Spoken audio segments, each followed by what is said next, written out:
Hello, my name is Maria Titizian, and welcome to EVN Reports, to the Examining the Context podcast with Dr. Nerses Kopalyan. Welcome to the program, Nerses. Good to be here, Maria. As always, we're going to be doing our monthly discussion based on the security report, this time for September 2024, called Toward a Strategy of Subversion, Mitigating the Russian Cyber Threat. For those of you who are just joining us, we do a monthly security briefing. And each month, Dr. Kopalyan examines a different aspect of Armenia's security, as we all know, is very precarious at the moment. This was an interesting briefing, Nerses. You talked about the distinct security threats that we have from Azerbaijan, from Turkey, and from Russia, with each of them posing unique challenges. Azerbaijan's threat, as we know, is primarily military, requiring Armenia to strengthen its hard power and reform its armed forces. The Turkish threat is more indirect, involving diplomatic and military support for Azerbaijan. This is addressed through diplomatic efforts. The most severe threat, you write, which is interesting, comes from Russia, largely through cyber operations and information warfare, for which Armenia currently lacks sufficient mitigation strategies. The briefing suggests that Armenia could counter Russia's cyber threats by leveraging subversion as an asymmetrical defense capability.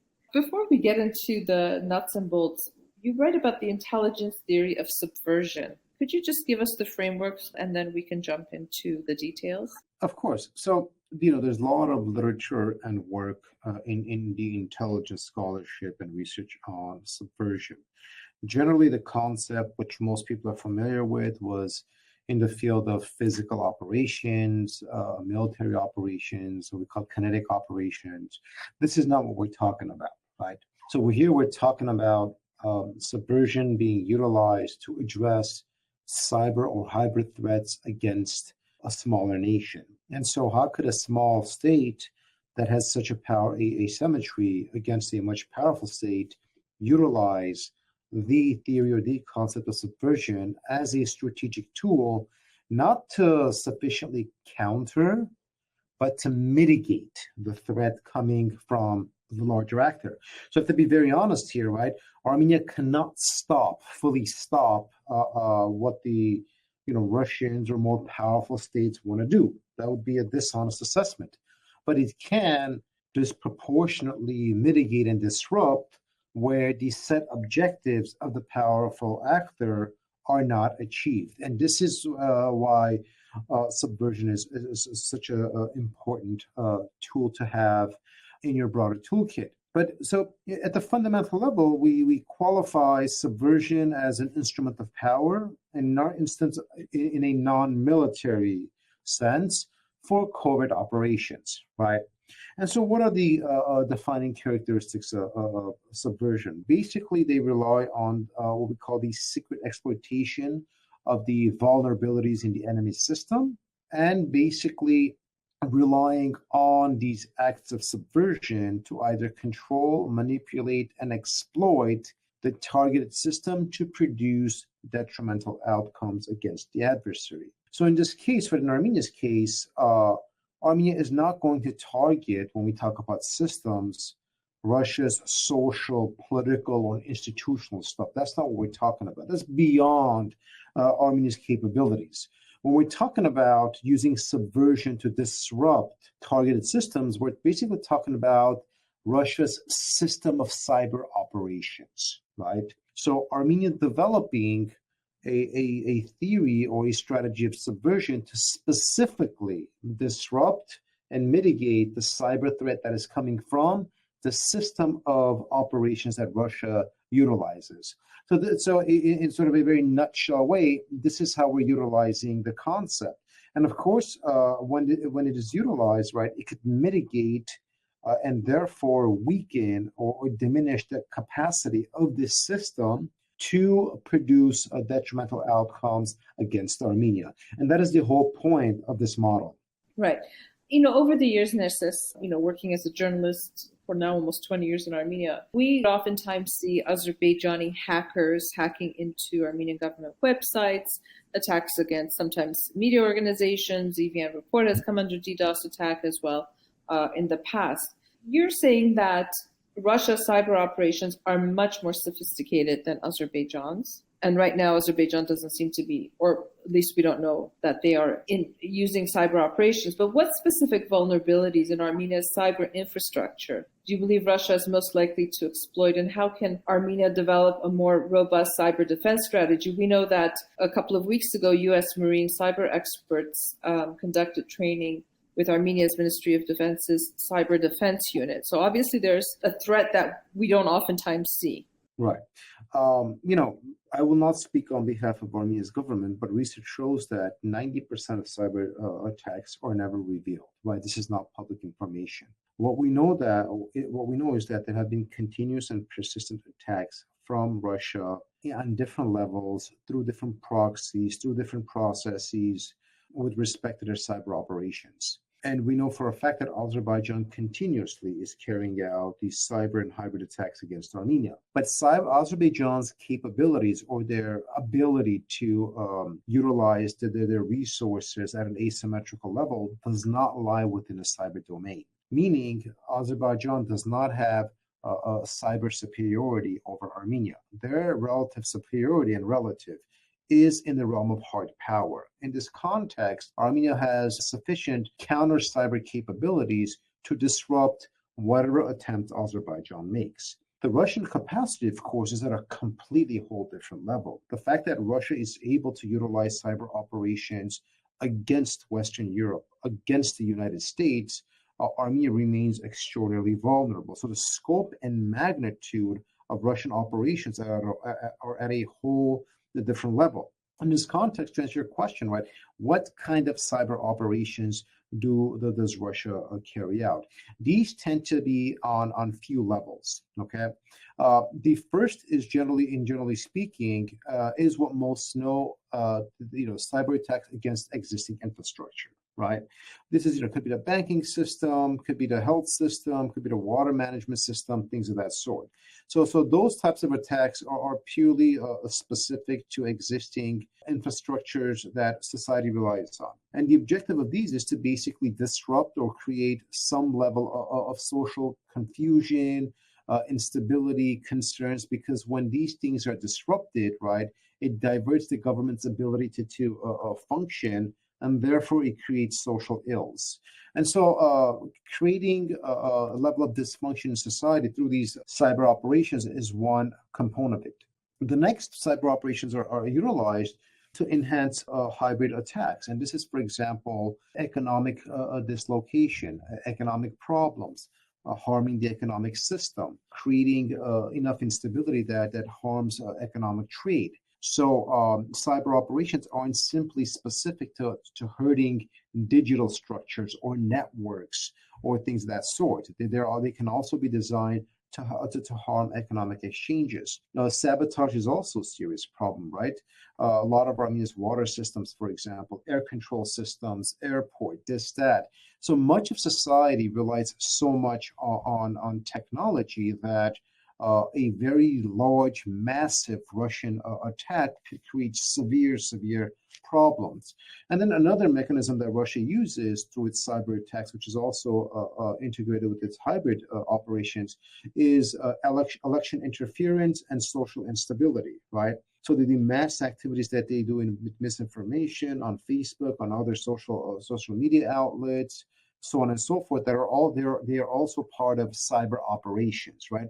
So all cyber operations or all cyber attacks aren't merely specific to hacking or harming infrastructure. They can also be qualified to be within the digital domain, right? So any adverse activity designed to harm Armenia's interests qualify as cyber attacks within the cyber domain as well.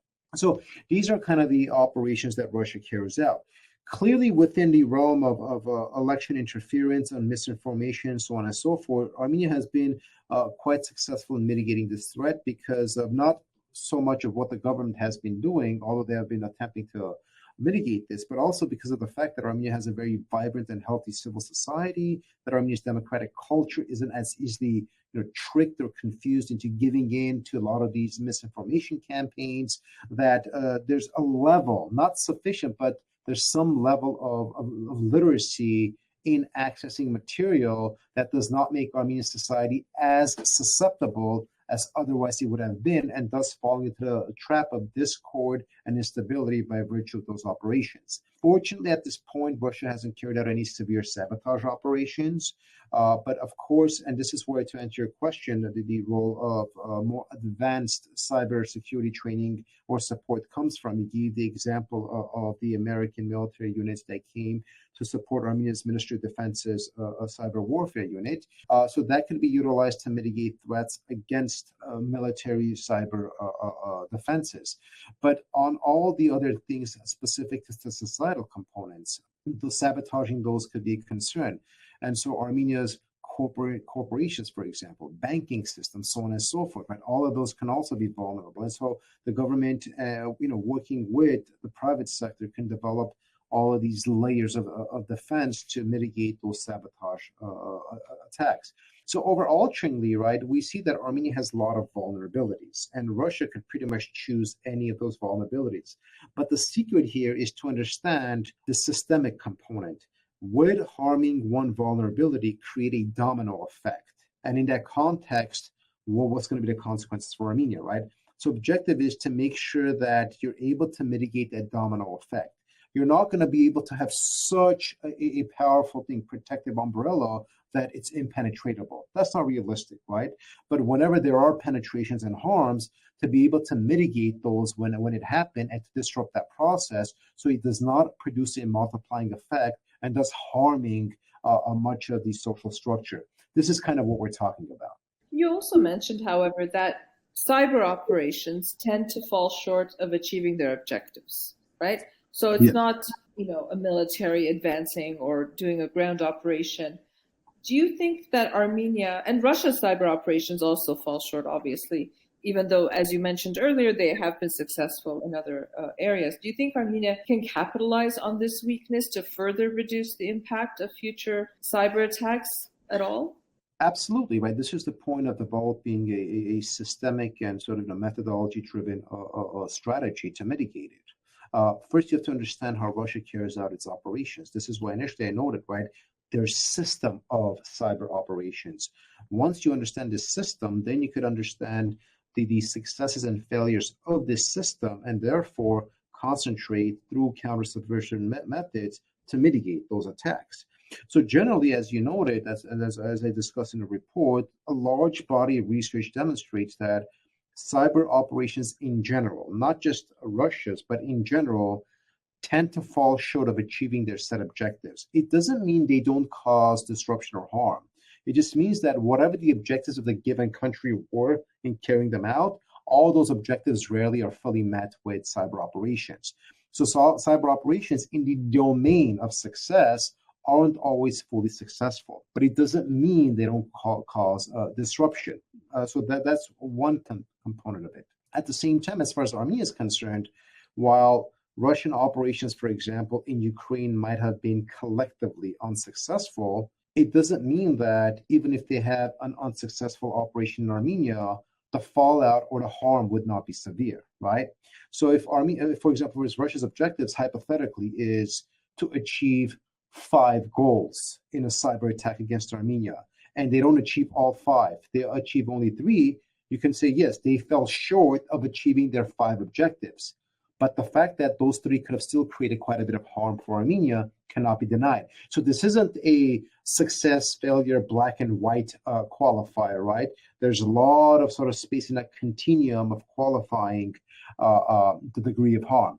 So that's what one large area of research shows. As far as Russia's operations, when we look at their systems and then the body of empirical data that's out there as far as Russian successful operations, generally Russian operations tend to be harmful, but as noted, they're not as successful. One body of research that looked at all of Russia's operations against Ukraine from 2013 to 2022 observed 5 very major disruptive cyber operations that Russia carried against Ukraine. So when we talk about major operations, this includes almost the entirety of the Russian toolkit in trying to achieve or attain strategic utility, achieve its objectives against Ukraine. And collectively speaking, all these operations failed. They did not achieve disrupting Ukrainian society to the extent that the Russians wanted to. There were sabotage operations, obviously, but the sabotage operations did not lead to the overall objectives that the Russians were seeking. It did create economic problems for Ukraine, but not to the level that it disrupted its economy, so on and so forth. So there were instances of harm, but overarchingly, these 5 major attacks that could have lasted anywhere from 3 months to a whole year, continuous attacks. These were very massive operations, did not achieve their set objectives. And so generally speaking, right, what the literature says is that when we look at it, the Russian cyber operations against Ukraine were supposed to be this paradigmatic example of a cyber-enabled world power, Russia, right, against a much weaker adversary, Ukraine. And in this domain, we would have assumed that Russia would have been quite successful in their operations. But this really wasn't the case. So it goes to show that we're lucky in the sense that cyber operations are in sort of, the silver bullet in the realm of asymmetry that a state can use. But that still doesn't mean that the level of disruption it could cause, we could just simply ignore. And so the whole point is that in the domain of risk mitigation, understanding the magnitude and scope of Russia's capabilities and then being able to disrupt that system of capability is kind of the secret that we're trying to tap into. Right. You discussed 3 components or key components: speed, intensity, like the scope and scale, like you said, and control or secrecy.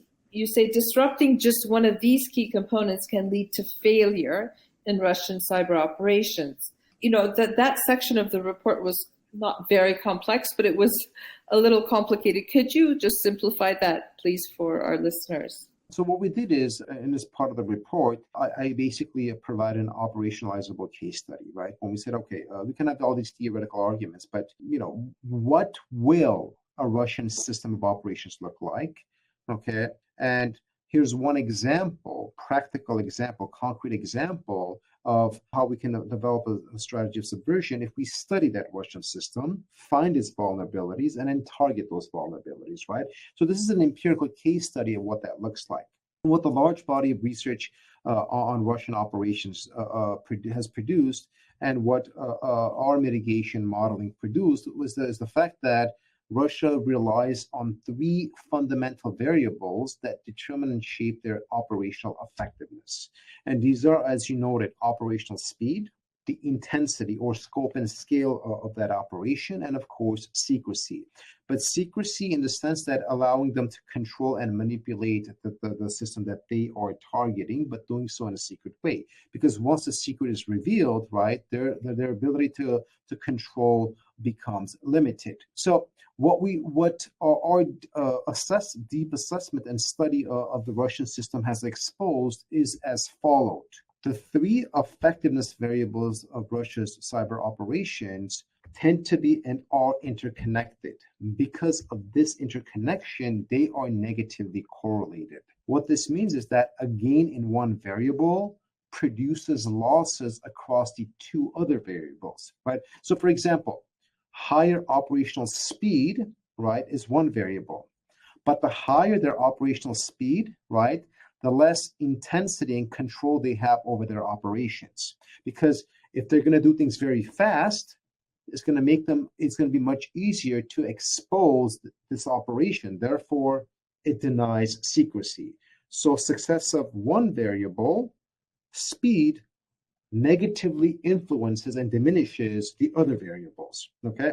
Similarly, right, lowering the risk of secrecy, okay, diminishes intensity of speed, right? So if you're going to do something quite slowly so that you're not detected, you cannot do it at a certain pace and you cannot do it at a certain level of severity. In this context, right, understanding then that disrupting one variable has a systemic effect on the effectiveness of the other 2 variables, an Armenian a strategy of subversion would only need to be successful in disrupting one realm of activity, right? So if we harm, for example, operational speed, we're going to see that intensity is going to diminish and secrecy is going to be difficult for Russia to maintain. Or if we're able to be very good in being able to sort of, detect, right, these operations, then detection limits their ability to have long-term control and have a long-term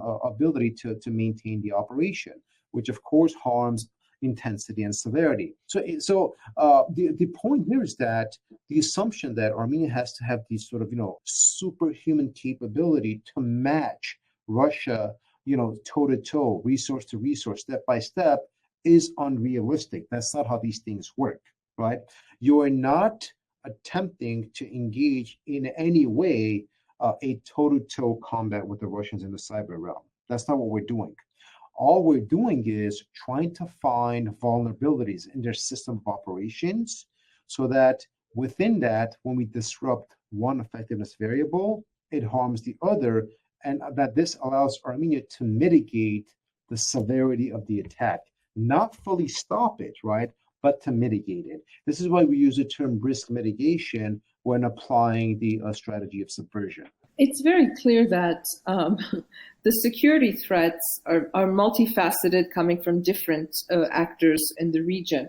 As a final question, how do you see Armenia balancing its defensive priorities between the conventional military threats coming from Azerbaijan and sort of Turkey coming through its support of Azerbaijan versus the more complex hybrid threats coming from Russia? That's a very good question. I don't think it's a question of balance, because balance would entail you either prioritize one or the other, or you try to find the application of resources. You take from one, you give it to the other to balance it. That's not that modality of thinking doesn't work with respect to the level and depth of the threats that Armenia is facing. The response to this is that things have to be done in a parallel manner.